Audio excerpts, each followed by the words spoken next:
Hello friends, मैं हूं UM उस्मानी और आप देख रहे हैं हमारा चैनल यूएम इंस्टीट्यूट। और आज की इस वीडियो में हम लोग पढ़ने जा रहे हैं कॉस्ट अकाउंटिंग में standard price method. Friends, material chapter में हम लोग जो इन्वेंट्री वैल्यूएशन करते हैं, तो इन्वेंट्री वैल्यूएशन के बहुत सारे मेथड्स हम लोगों को दिए गए हैं, जैसे FIFO, LIFO, HIFO, weighted average, simple average, कई सारे मेथड्स हैं।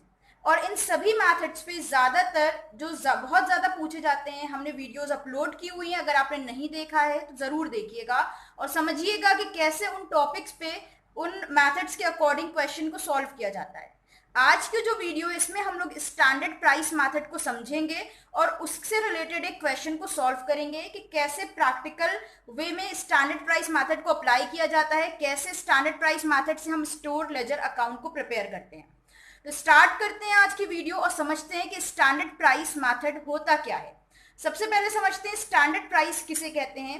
ध्यान रखना है कि जो स्टैंडर्ड प्राइस होती है ये प्री डिटरमाइंड प्राइस होती है, पहले से जो तय कर ली गई है, पहले से फिक्स कर ली गई है, उस प्राइस को हम कहते हैं स्टैंडर्ड प्राइस। ठीक है, किसी भी प्रोडक्ट की, किसी भी मटेरियल की पहले से जो प्राइस तय कर ली जाती है उसे कहते हैं स्टैंडर्ड प्राइस। मान लेते हैं कि हमने तय कर लिया कि हम कोई पर्टिकुलर मटेरियल अपनी कंपनी का उसे 200 रुपए में बेचेंगे, लेकिन सिर्फ 1 महीने तक बेचेंगे, तो उस प्राइस को, उस 200 रुपए को हम उस प्रोडक्ट की स्टैंडर्ड प्राइस कहेंगे। ठीक, तो जब किसी पर्टिकुलर डेफिनेट पीरियड के लिए किसी प्राइस को फिक्स कर दिया जाता है तो ऐसे मेथड को हम कहते हैं स्टैंडर्ड प्राइस मेथड।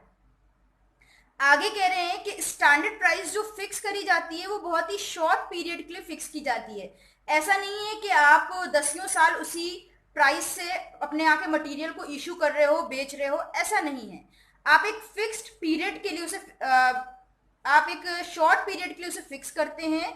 और ये भी ध्यान रखना है कि जो स्टैंडर्ड प्राइस होती है उसे टाइम टू टाइम, जब जब जरूरत पड़ेगी, रिवाइज किया जाएगा। ठीक है, स्टैंडर्ड प्राइस जो भी फिक्स करी जाएगी वो आगे की कंडीशन के हिसाब से जब जब जरूरत पड़ेगी कंपनी को, कंपनी उसे रिवाइज कर सकती है, उसमें बढ़ा भी सकती है और उसको घटा भी सकती है, चेंजेस कर सकती है। तो स्टैंडर्ड प्राइस कौन सी प्राइस होती है? जो पहले से फिक्स की जाती है। सेकेंड पॉइंट ये मिला, ये छोटे पीरियड के लिए, शॉर्ट पीरियड के लिए फिक्स करी जाती है। थर्ड पॉइंट इससे ये मिल गया कि जब भी कंपनी चाहेगी, जब भी फर्म चाहेगी, स्टैंडर्ड प्राइस में क्या कर सकती है? चेंजेस कर सकती है। ठीक, और लास्ट पॉइंट कह रहा है कि कब कब ये आती है हमारे सामने, स्टैंडर्ड प्राइस कब फिक्स करी जाती है। तो मार्केट की कंडीशन में अगर चेंजेस हो रहे हैं तो मार्केट की कंडीशन को देखते हुए प्राइसेस को फिक्स किया जा सकता है। डिस्काउंट के केस में प्राइसेस को फिक्स किया जा सकता है। मान लेते हैं कि आपका कॉम्पिटिटर डिस्काउंट दे रहा है तो वहां पर आपको भी डिस्काउंट देना है, तो अपने प्राइसेस को आप फिक्स कर सकते हो, जैसा कि बिग बाजार वगैरह करते हैं। अगर आप वहां जाते हो तो किसी पर्टिकुलर पीरियड में आपको, मान लेते हैं ऑफर चल रहा है कि न्यू ईयर के टाइम पर 1 हफ्ते के लिए ये ऑफर है, तो वो क्या हो जाएगा, उन्होंने जो प्राइसेस फिक्स किए हैं वो स्टैंडर्ड प्राइस एक तरह का कह सकते हैं हम उसको, क्योंकि वो लोग भी छोटे टाइम पीरियड के लिए, शॉर्ट पीरियड के लिए फिक्स करते हैं और उसमें बाद में जरूरत पड़ने के हिसाब से प्राइसेस में फिर से चेंजेस कर सकते हैं। ठीक है, तो मार्केट कंडीशन और डिस्काउंट देना स्टैंडर्ड प्राइस फिक्स करने का एक वजह मानी जाती है, एक बड़ा रीजन माना जा सकता है। स्टैंडर्ड प्राइस को समझ लिया है, देखते हैं इस पे बेस्ड क्वेश्चन को कैसे सॉल्व करना है। देखिए, एक क्वेश्चन हम लोगों ने ले लिया है स्टैंडर्ड प्राइस मेथड से। इसमें कह रहे हैं prepare store ledger account adopting standard price method of issue at the rate of 2 per unit.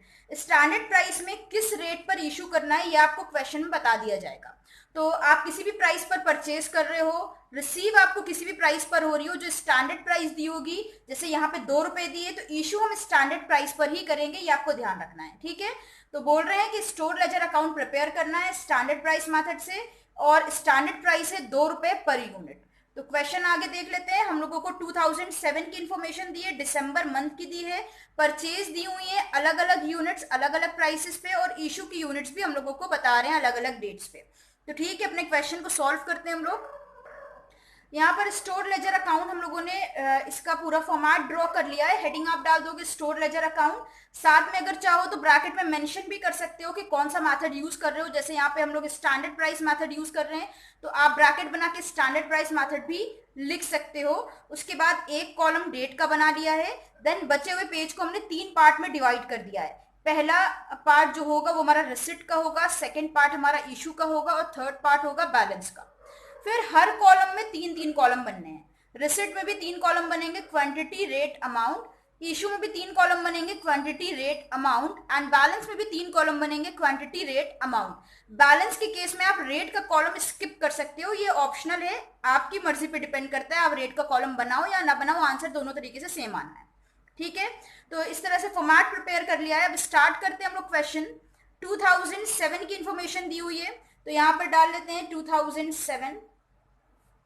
दिसंबर 5 की इंफॉर्मेशन सबसे पहले दे रहे हैं। दिसंबर 5 को इन्होंने 150 यूनिट्स परचेज करी हैं 2.20 पर यूनिट के हिसाब से परचेज करिए, तो हम रिसिट के कॉलम में लिखते हैं दिसंबर 5 150 यूनिट्स परचेज कर रहे हैं, तो यूनिट्स के कॉलम में आ जाएगा 150 और रेट है 2.20, तो यहाँ पर रेट के कॉलम में लिख लेंगे 2.20। दोनों का मल्टीप्लाई करते हैं, 150 मल्टीप्लाई बाय 2.20, ये आ गया 330।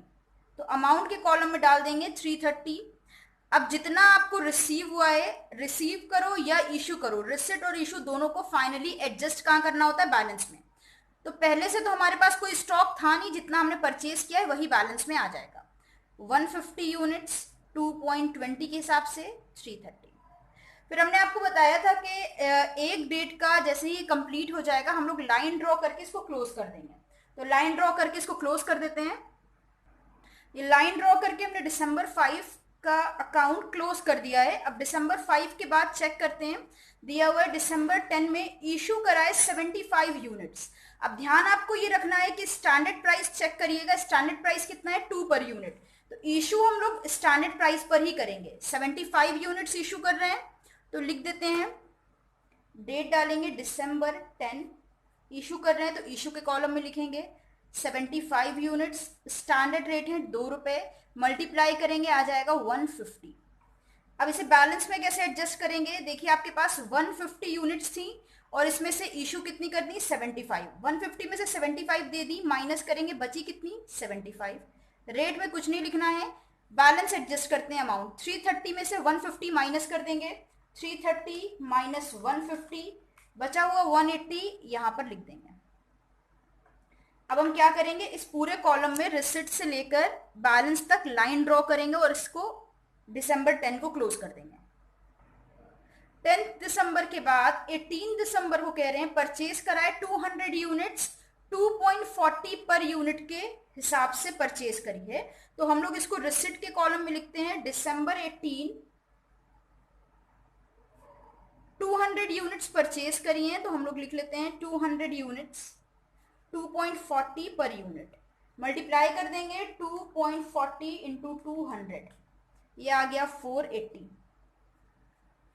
अब इसे बैलेंस में एडजस्ट करते हैं। देखिए हमारे पास 75 यूनिट्स पहले से थी और हम लोगों ने 200 यूनिट्स और परचेज करी है, तो जब परचेज करेंगे तो उसे बैलेंस में ऐड कर देते हैं, दोनों को ऐड करेंगे, ये हो गया 275 यूनिट्स और रेट नहीं लिखना है। अमाउंट के कॉलम का टोटल करेंगे, 180 पहले से था और हम लोगों ने जो परचेज किया है वो है 480 का, दोनों को ऐड कर लेते हैं, ये हो गया 660।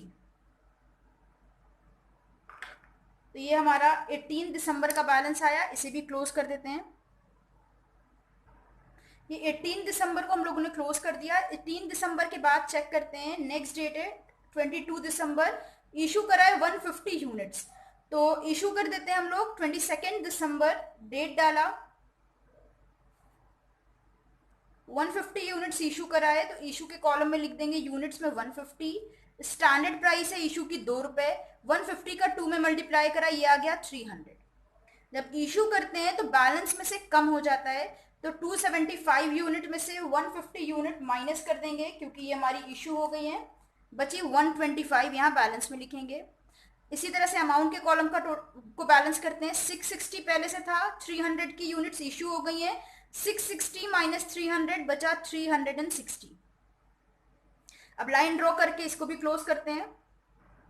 22 दिसंबर के बाद 25 दिसंबर को इशू कर रहे हैं 50 यूनिट्स, अभी ऊपर 150 इशू करी थी या फिर से 50 यूनिट्स इशू कर रहे हैं, तो लिख लेते हैं इनको 25 दिसंबर इशू करा 50 यूनिट्स, तो इशू के कॉलम में लिखते हैं 50 यूनिट्स 2 रुपए के हिसाब से, मल्टीप्लाई कर दिया, आ गया 100। अब बैलेंस करते हैं, 125 में से 50 यूनिट्स इशू हो गई हैं, तो बची कितनी 75, 360 में से 100 रुपीज माइनस कर देंगे, बैलेंस बचा 260। ठीक है, 25 दिसंबर के बाद फिर आ गया 30 दिसंबर, और 30 दिसंबर को परचेज कर रहे हैं 150 यूनिट्स 2.50 के हिसाब से। तो इसको रिसिप्ट के कॉलम में लिखते हैं हम लोग 30 दिसंबर 150 यूनिट परचेज कर रहे हैं 2.50 के हिसाब से। तो मल्टीप्लाई करते हैं 150 इंटू 2.5, ये आ जाएगा 375। बैलेंस में लिखते हैं 75 यूनिट्स पहले से थी, 150 और आ गई, दोनों को ऐड करेंगे, ये हो गया 225। 260 में 375 ऐड कर लेंगे तो हमारा टोटल हो जाएगा 635, और इसको क्लोज कर देंगे। फिर 31 दिसंबर को इशू कर रहे हैं 50 यूनिट्स, तो इशू के कॉलम में लिख देते हैं 31 दिसंबर 50 यूनिट्स इशू कर रहे हैं, तो 50 यूनिट्स लिखते हैं। स्टैंडर्ड रेट है 2 रुपए, मल्टीप्लाई करेंगे आ जाएगा 100 रुपीज। बैलेंस में से जितना इशू करा है वो माइनस कर देंगे, 225 में से 50 यूनिट्स माइनस कर देंगे, आ जाएगा 175। रेट में कुछ नहीं लिखना है। और बैलेंस में 635 में से 100 रुपीज माइनस करेंगे अमाउंट के कॉलम में, तो बचेगा 535। अब इसके बाद 31 दिसंबर को हमारा क्वेश्चन कंप्लीट हो रहा है। अब देखिए यहाँ पर हम लोगों का बैलेंस निकल कर आ गया, क्वेश्चन कंप्लीट हो गया है। तो अब अगर क्वेश्चन में हमसे पूछा जाएगा कि कॉस्ट ऑफ मटेरियल इशूड, यानी जितना मटेरियल हमने इशू किया है उसे कहते हैं cost of material issued, COMI, वो टोटल क्या है उसका, तो हम लोग इशू के कॉलम का टोटल कर लेंगे। तो यहाँ पे दिया 150, 300, 100, 100, इशू के कॉलम के अमाउंट का टोटल कर लेंगे, 300, 4, 5, 650। कॉस्ट ऑफ मटेरियल इशूड आ गया 650।